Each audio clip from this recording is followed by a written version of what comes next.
Well, hello there, YouTube subscribers. Thought I'd make a short video today. We're going to do a little work on one of my saw bars.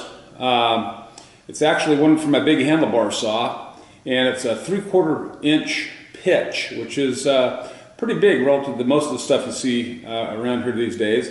And so I got to clean up the bar. Probably hasn't been used for 50 years or so. So it's going to require a little bit of clean up with probably my wire wheel. And also it's got a problem with the chain that I'll explain, in that one of the rivets came out. So we're going to work on that and kind of rehab it a little bit. And then we'll be ready to put it on the saw and give it a whirl sometime. So let's get started. Well, the subject is the second one in right there. And it's like a 6-foot, I think, bar, and you can see it probably has, as I said, it hasn't been used for a long time. Okay, we got the bar down here on the bench. We're going to just lay it out like this, but I'll show you the problem is right here. This rivet right here, as you can tell, is loose, and it'll fall right on through that link right there.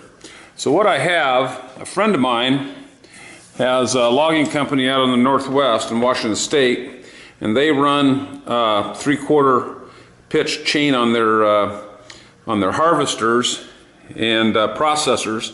So he was kind enough to send me some presets and some straps that I'm going to use to fix this. Now, you can probably see right here that they're not exactly the same. And I'll lay this strap on there to kind of show you what I mean. It's the right pitch, but these are just a shade thicker this way than are the original ones that are on here. These that are on here are probably worn down, is probably the deal. But since this isn't a production saw, and it's just to keep this together and use it occasionally, I think we'll be okay. Even if I have to grind that down just a touch to so that it rides on the groove of the bar properly. You can also see right next to it, this is probably the master link where this chain was originally put together, because you can see where these rivets here have been peened over versus some of the others that you can tell here. But these have been peened over by hand, and that's where you'd split this chain.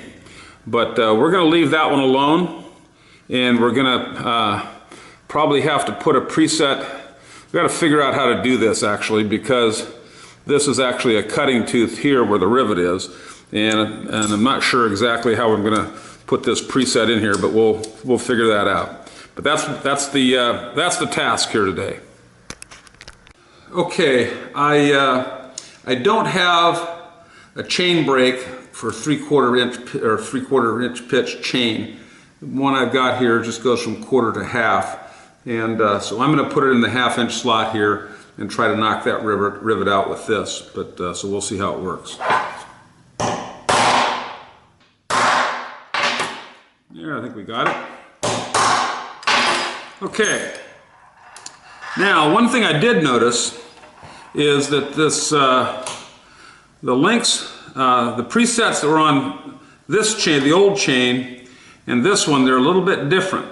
And you'll see these are a little bit bigger here.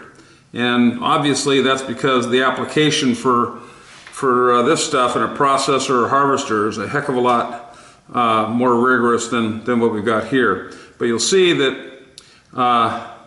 these won't fit, these presets won't fit over, this part of the rivet won't fit over the inner piece of that.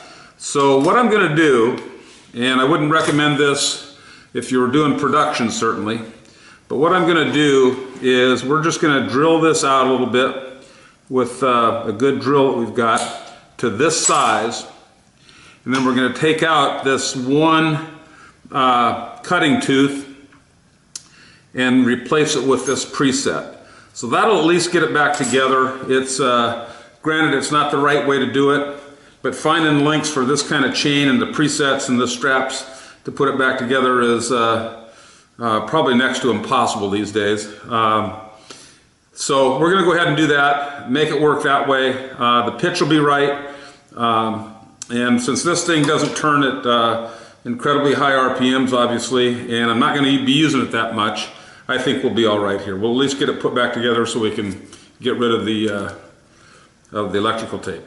Obviously, this stuff is wicked hard, needless to say.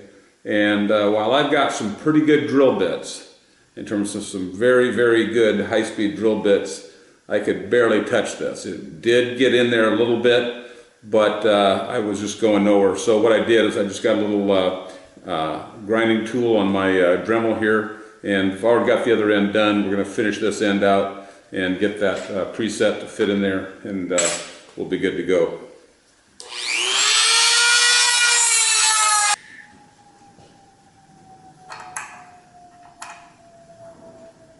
There we go. Got that one in there. Okay, so now we're gonna put this thing together and check it out. And like I said at the outset, I might have to hit these on a grinder a little bit just so they'll not interfere with the other links that are on here, because they're slightly different shape.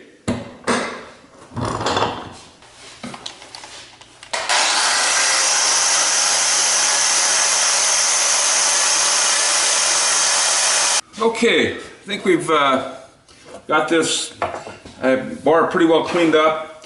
I didn't take it down to the bare metal. I could probably put a flap disc on or a sanding disc and get it down to the bare metal, but I chose not to do that. I wanted to kind of keep some of the history with it here, so to speak, and so I didn't take it down to make it just absolutely shiny new. So I think this maintains a little character. So a couple things. As I got off to roll the rust off it, you can still see right in here the McCulloch mark.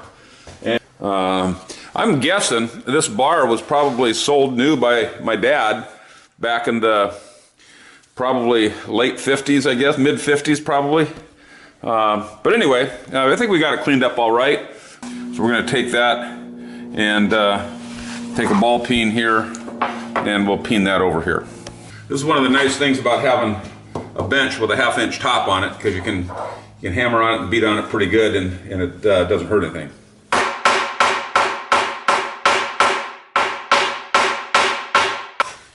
Okay, I think we've got that pretty well taken care of there. Got it peened over pretty good, and I had to grind this off just a shade right in here, as I said earlier, to make that fit. So but I think we're doing all right here. We're going to call it good here. Clean it up. I'll put a little kerosene over it to keep it from rusting while it's inside here, and we should be good. Hope you enjoyed the video.